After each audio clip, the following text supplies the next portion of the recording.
They tried to erase me from the family story. So I wrote a new one. And made sure they weren't in it. This isn't just revenge. It's redemption, rewritten in silence and signed in power. Welcome to Family Vendetta 18, where the ones they underestimated become the ones they can't ignore.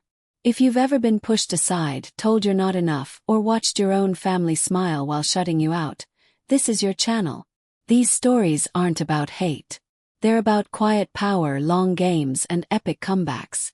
Hit subscribe, turn on that notification bell, and join a community where the black sheep rise and rewrite every rule they were born into.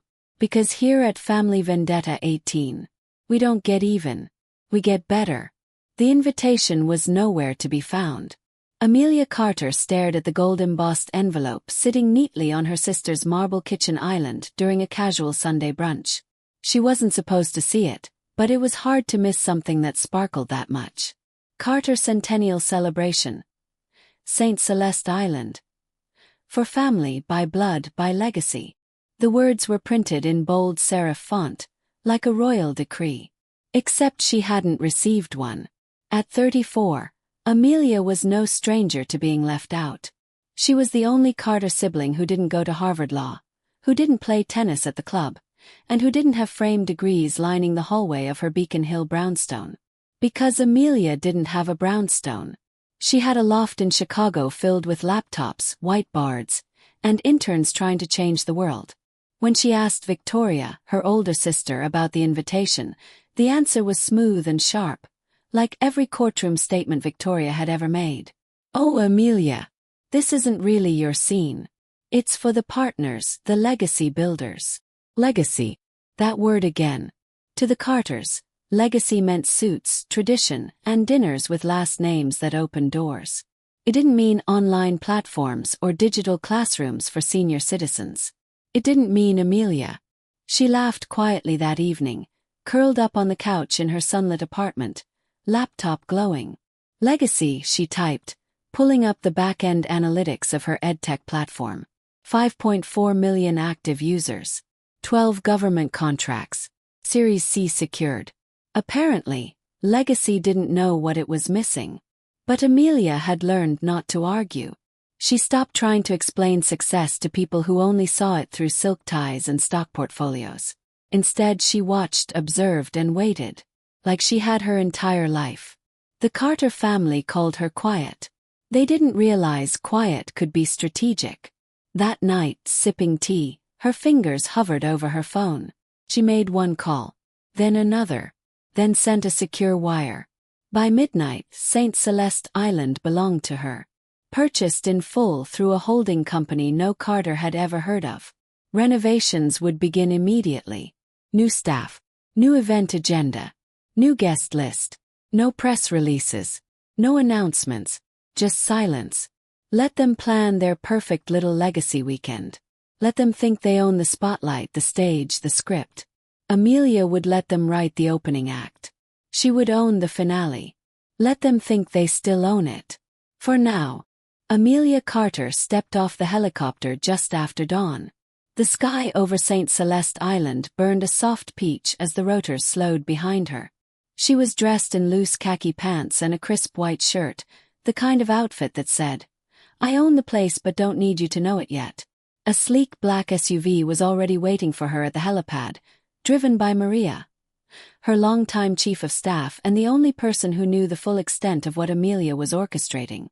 As the vehicle rolled past lush palm trees and manicured hedges, Maria handed her a folder. Island ownership transfer. Finalized. Vendor contracts. Cleared. Event agenda. Carter Legacy Weekend replaced. Future Female Founders Retreat. Amelia flipped through the pages in silence. "Everything's in motion," Maria said quietly.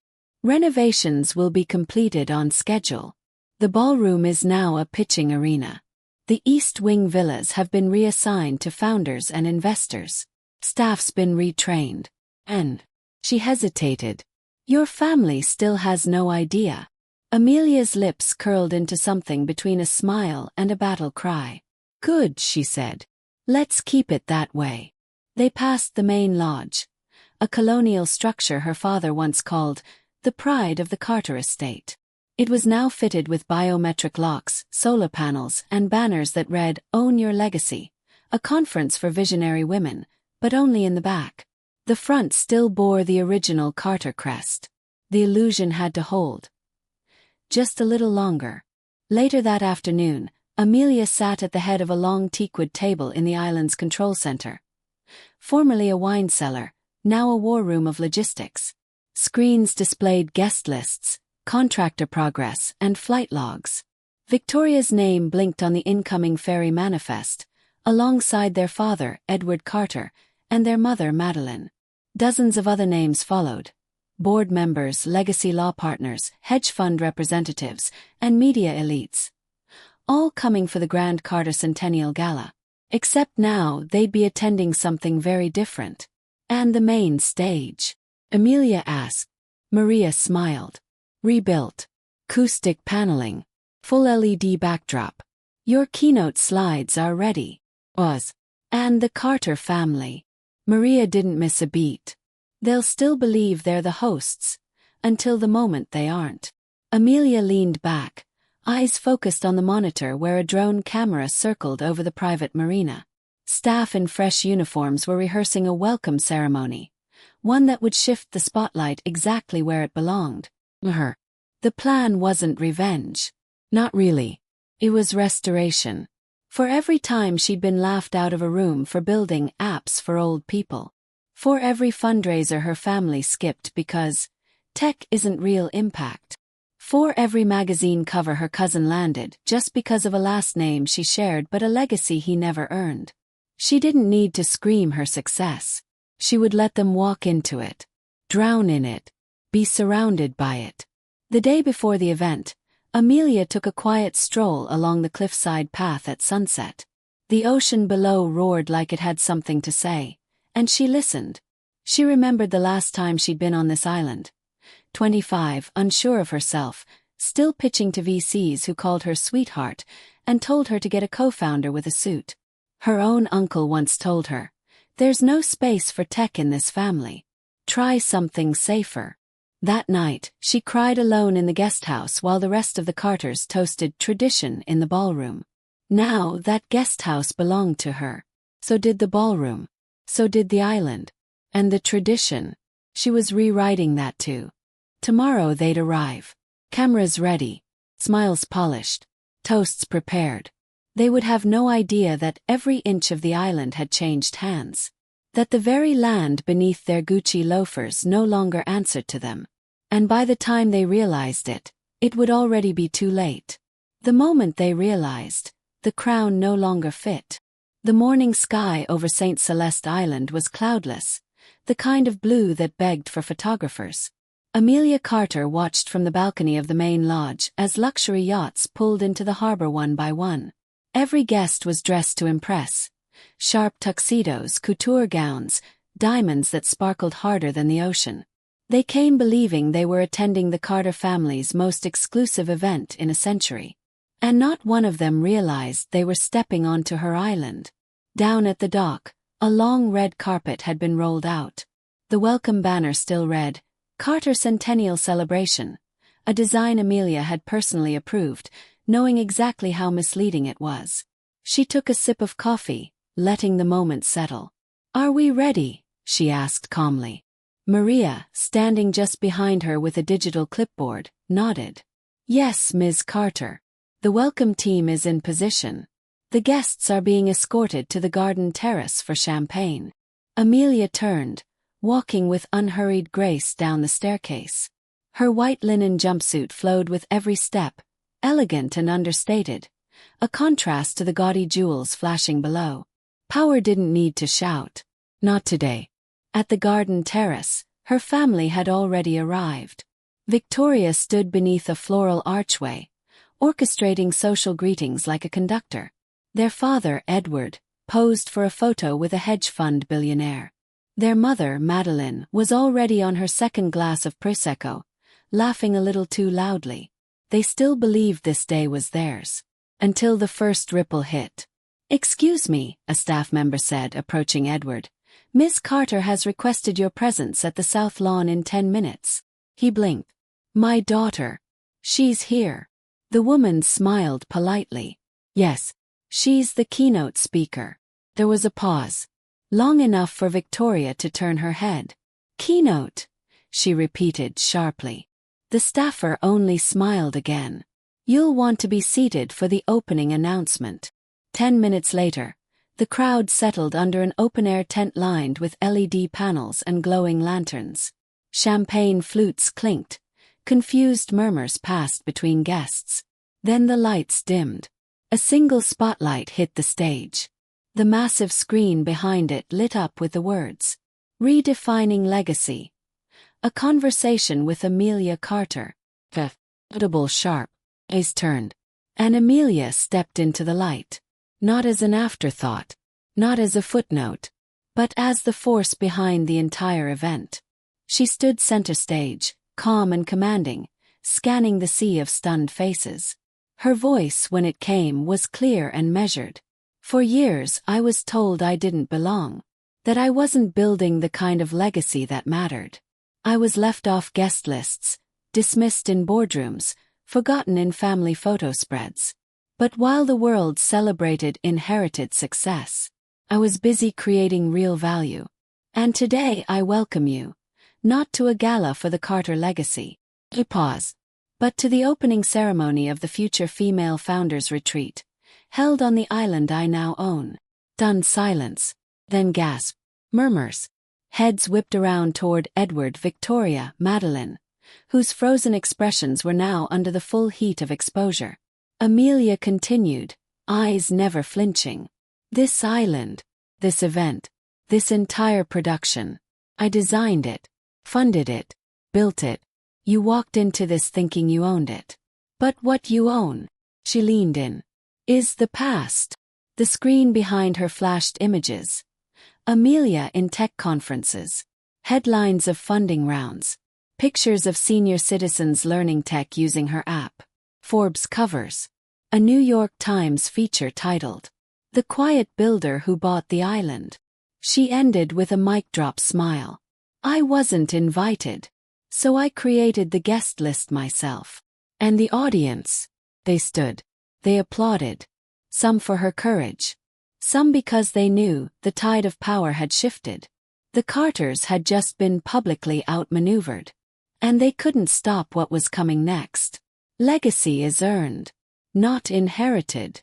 The applause still echoed as Amelia stepped off the stage. Some guests surged forward to greet her. VC partners, founders, journalists, all eager to shake hands with the woman who had just rewritten the meaning of power in under 10 minutes. But Amelia moved with focus. She had one more scene to set in motion, and it was long overdue.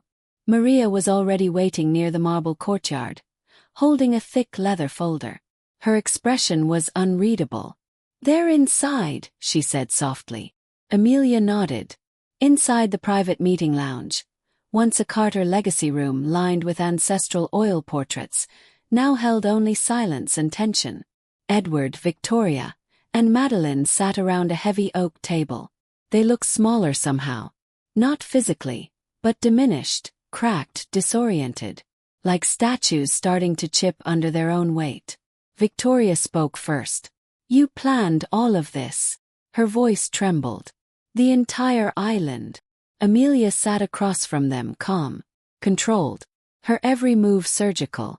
Not just the island, she replied, sliding the leather folder across the table. That's just the backdrop. Edward opened it and began flipping through. His face paled with each page. This is a buyout proposal, he stammered. No, Amelia corrected gently. It's an acquisition contract. Irrevocable. 70% of Carter and Associates is already mine through 5 separate holding groups. The rest will be finalized by end of quarter. Victoria snapped. You're dismantling our entire firm. Do you know what this means? Amelia's voice was ice. I know exactly what it means. It means the same firm that laughed me out of its boardroom now answers to me. And your board. Half of them already pledged loyalty. The others will fold once they see the audits. Madeline looked like she wanted to speak, but no words came. She just stared, hands clenched around the hem of her silk skirt. Edward tried to bargain. Amelia, this company has been in our family for 3 generations. There are employees, clients, a reputation to uphold. Amelia gave a small, bitter smile. You mean the reputation that labeled me a liability? The same firm that refused to even mentor me when I had an idea worth millions. He sighed, dropping the folder. So what, now you destroy us?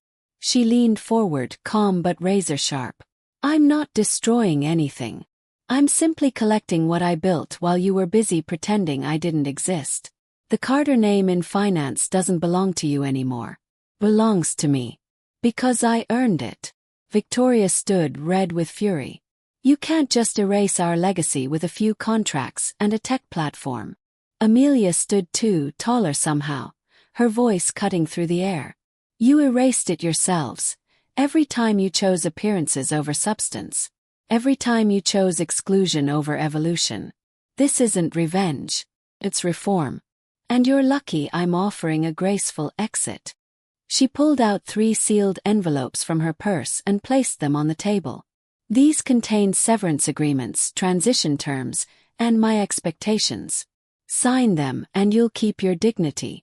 Refuse. And I'll let the press dig through the Carter finances from the last decade. The SEC already called. They're curious about some discrepancies. Madeline finally spoke. Amelia, how could you do this to your own blood?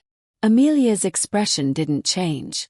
But her voice softened, only slightly. You taught me legacy was everything. But you never taught me it had to be earned. So I earned it my way, brick by digital brick. I tried to include you. You shut the door. I just walked around the house and bought the land. She turned, heels clicking on the polished floor. You spent your lives guarding a legacy like it was some sacred relic. I realized it was just a title waiting to be redefined. As she stepped outside, a light breeze danced across the terrace. Behind her, the Carter family sat in stunned silence, watching the empire they thought they owned slip into the hands of the one person they never believed in. And Amelia. She didn't look back. If they wouldn't open the door, I'd build a new house and hand out the keys. 2 days after the reveal, the island was unrecognizable. Gone were the smug handshakes and legacy speeches. In their place, workshops, pitch sessions, and innovation panels. Young women in jeans and sneakers took the stage, their voices shaking with nerves, and then rising with passion. Some came from tiny towns, others from immigrant families. Many had been dismissed, overlooked, even mocked, just like Amelia had been. Now they were here, on her island, sharing their visions on the same stage once reserved for Carter egos and champagne toasts. Amelia walked the perimeter of the open-air conference tent, smiling as she listened. Pitches for mental health apps, platforms for disabled creators, financial tools for single mothers. Every idea pulsed with a raw kind of brilliance the Carter family had never known how to recognize. They were calling the event the Rewrite Summit. It wasn't her idea. It came from one of the speakers, a 22-year-old founder named Yasmin, who had once been laughed out of a university incubator for not having the right pedigree. When she said the words on stage, "We're not here to break into old systems. We're here to rewrite them," the room erupted in applause. Amelia had to blink back tears. That night, under string lights and an amber sky, the summit held its closing dinner. Long tables lined the beach. No dress code. No name hierarchies. Just shared stories, laughter, and clinking glasses filled with something far stronger than legacy. Belonging. Maria sat beside Amelia, quietly watching the young entrepreneurs debate valuations and customer acquisition strategies like pros. "You did it," she said. Amelia shook her head. "No, we did it. Every one of them who kept going after being told no. They're the reason this matters." Maria handed her a small velvet box. Inside was a custom engraved brass plaque. St. Celeste Innovation Island. Founded by Amelia Carter. For those who rewrite the rules. Amelia laughed softly, then looked up at the night sky, stars glowing like spotlights. But just as the music picked up and the waves lapped in rhythm with the beat, a familiar voice called out from the darkness. Amelia! He turned.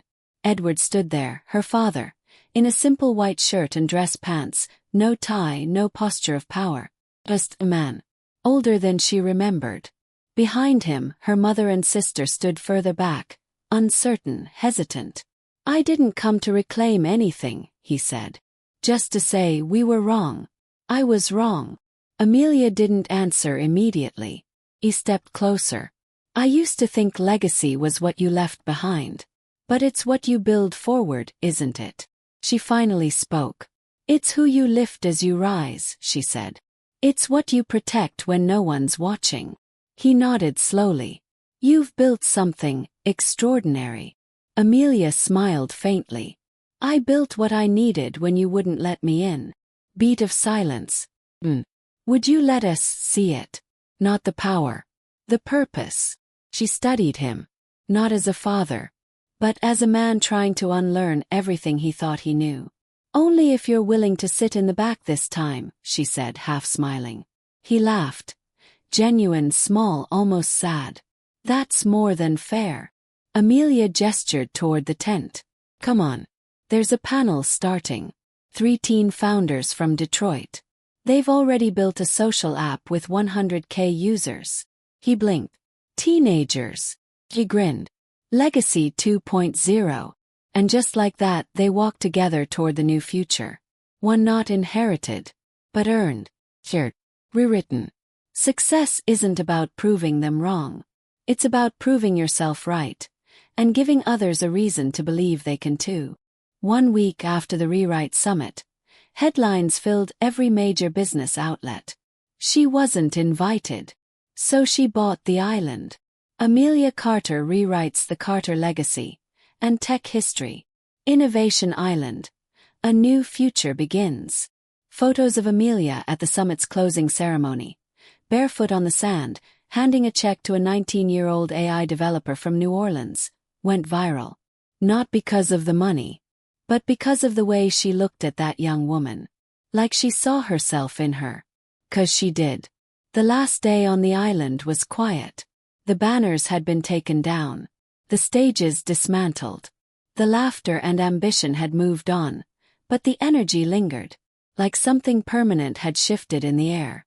Amelia stood at the edge of the dock, watching the last tender boat drift out toward the mainland. Behind her, Maria approached, holding a thin envelope. Courier dropped this off this morning. No return address. Amelia opened it. Inside was a photo. A picture of the Carter family. All of them from 20 years ago. Smiling. Before the power plays, the pressure, the posturing. On the back, in her father's handwriting. Legacy is not what you pass down. It's who you inspire to rise up. Thank you for teaching us what we forgot. Amelia folded the photo slowly, tucked it into her pocket, and exhaled. The pain didn't vanish. The scars didn't fade. But something deeper had settled. Not vengeance. Not even victory. Later that night, back in her apartment in Chicago, she sat at her desk with a fresh notebook. A simple label on the front. The next 100. It wasn't about islands or firms anymore. It was about identifying 100 people. Underestimated, dismissed, written off, and backing them to build the future. Not just with capital, but with belief. She posted one final message before logging off for the night. Asterisk, to every person who was ever told they didn't belong. Build anyway. Grow anyway. Rewrite the rules, and hand the pen to someone else when you're done. Asterisk. Then she closed the laptop. And smiled. Not because she'd won. But because now she was making room for others to win too. If you've ever been told you're not enough, if you've ever watched people smile to your face, then erase you behind closed doors. Know this, you don't need permission to rise. At Family Vendetta 18, we share stories that prove one truth. Success is the quietest revenge. If that hits home, don't just scroll past.